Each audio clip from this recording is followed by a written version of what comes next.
వెంటనే ఏదో అప్పటికప్పుడు హడావుడిగా తీసుకునే ప్రతిస్పందనలాగా మటుకు అది ఉండకూడదు. కోమటిరెడ్డి వెంకటరెడ్డి సంబంధిత మంత్రి గట్టిగా చెప్తున్నారు.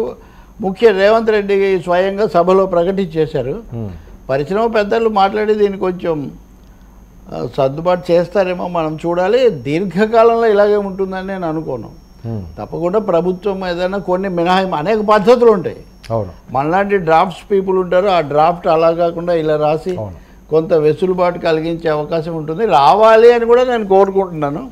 కానీ అదే సమయంలో దాన్ని తమ లాభాలకు కారణంలాగా చేసుకొని రేట్ల పెంపు మీద ఆధారపడి లెక్కలు వేసుకోకుండా సినిమా యొక్క బలము, కథా బలము, ప్రేక్షక ఆదరణ, దానికి ఇది అడిషన్, ఇది ఇన్సెంటివ్, ఇది బోనస్.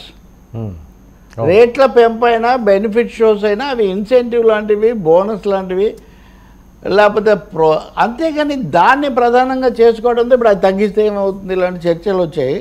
రెండోది 1-2 సార్లు వాళ్ళు బలగుద్ది అసలు అవి వద్దు ఇవి వద్దు అంటే అది ఏదో సమస్య చెప్తారే, జబ్బు ఒకటైతే మందు ఒకటి వేసినట్టుగా జరిగిన సమస్య వేరు, పరిష్కారం వేరు. అతి సర్వత్రా వర్జయత్తాన్ని ఏదైనా అతి ఉండకూడదు. సో పెంపును కూడా కొంచెం క్రమ పద్ధతిలో చేయండి, అది అందరికీ అందుబాటులో ఉండేట్టు చేయండి. తప్పకుండా అలా జరుగుతుంది. బహుశా చర్చ కూడా జరగవచ్చు. సార్ ఈ ఎఫెక్ట్ ఇందులో ఏదో ఇన్సైడ్ కుట్ర జరుగుతుంది.